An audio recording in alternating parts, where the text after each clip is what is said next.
Il ne s'est trouvé parmi eux que cet étranger pour revenir sur ses pas et rendre gloire à Dieu. Jésus lui dit, « Relève-toi et va, ta foi t'a sauvé. »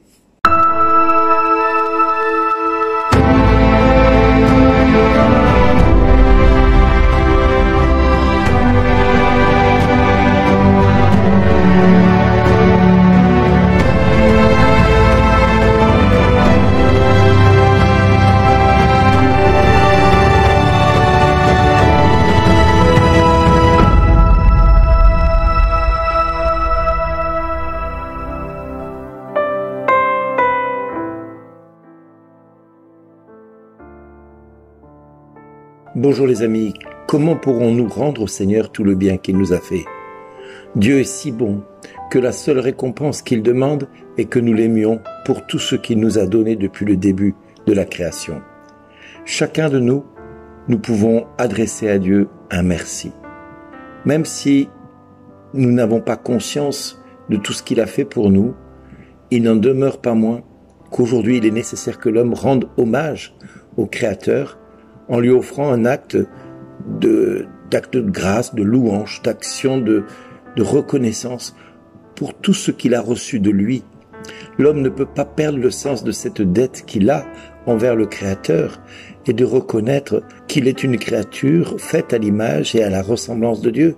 Rien que là, déjà, nous devons rendre grâce à Dieu parce que Dieu a jugé digne que nous puissions lui ressembler, que nous puissions être dignes de sa personne.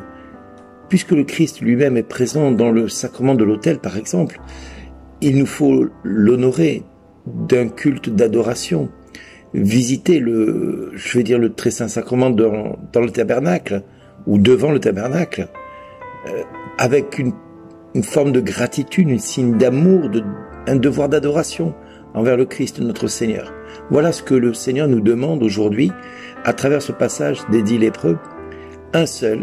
Un Samaritain, c'est-à-dire un étranger, va refaire marche arrière et va reconnaître ce que Dieu a fait pour lui en lui rendant grâce, en tombant à ses pieds.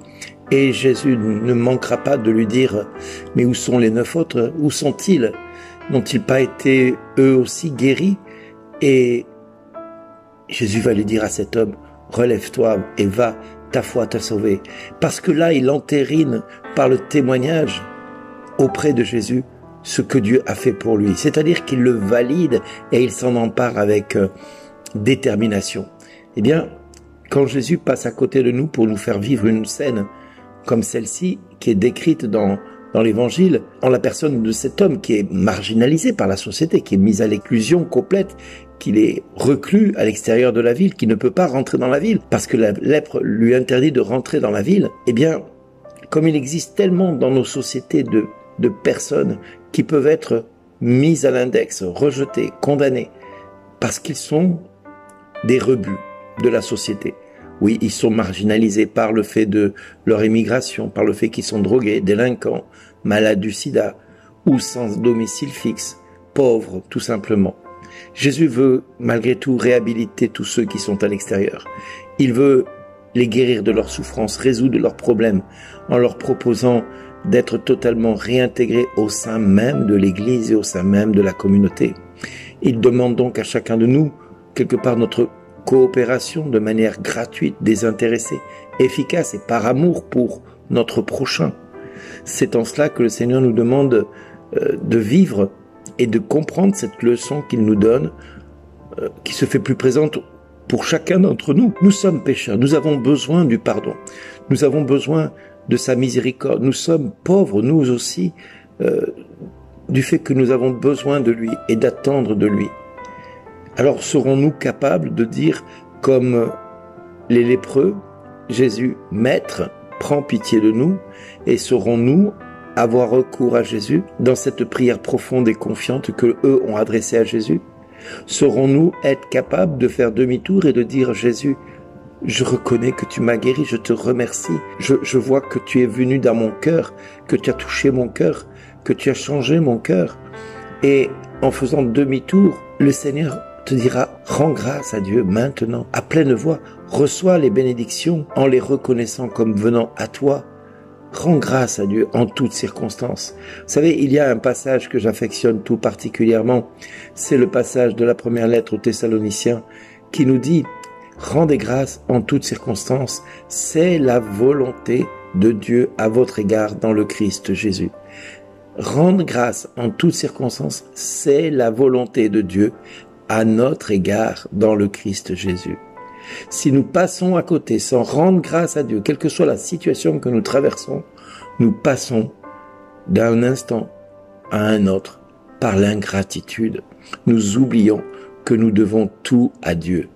Tout ce qui est bon dans notre vie, tout ce qui arrive dans notre vie, c'est voulu par Dieu, c'est permis par Dieu pour que nous puissions progresser, maturer en sagesse et en intelligence. J'aime à dire que la seule chose que nous pouvons produire, nous, c'est notre péché. Et oui, n'ayons pas peur des mots, nous sommes que capables de produire le péché et ce qui conduit au péché. Nous avons comme premier Dieu, il faut le reconnaître, le prince du mensonge dans bien des cas, dans bien des situations humaines que nous traversons. Alors, comment faire? Comment faire pour traverser cette période-là?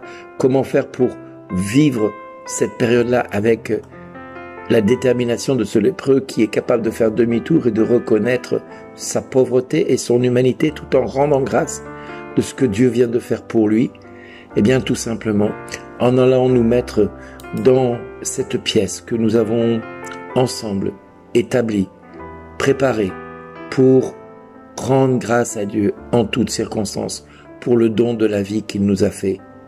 La nôtre, mais aussi celle de tous ceux que nous aimons. La grâce de la foi qu'il a donnée dans notre cœur. La grâce aussi de partager la Sainte Communion quand nous allons à la messe. Et puis la grâce de nous pardonner tous nos péchés. En fin de compte, ne nous arrive-t-il pas parfois de ne pas rendre grâce pour l'Eucharistie que nous recevons? Est-ce qu'il nous arrive des fois de prendre cette communion de manière tellement automatique que nous oublions que Jésus est présent dans la plus petite partie de cette hostie? L'Eucharistie est la meilleure expérience de notre vie et de tous les jours. C'est la meilleure manifestation de Dieu à notre égard. Jésus vient jusqu'à nous dans la pauvreté qui est la nôtre, dans la faiblesse qui est la nôtre, pour nous dire « Va, je le veux, sois guéri. Va et ne pêche plus. Va, je le veux, sois guéri. Je le veux, sois purifié. Je le veux, je le veux, je le veux. Je le veux. » C'est la volonté du Christ à notre égard. Je le veux. Alors rendons grâce à Dieu aujourd'hui pour les merveilles qu'il a faites déjà depuis notre levée et rendons-lui grâce pour tout ce que nous allons vivre dans cette journée qui est un nouveau jour de victoire. Amen.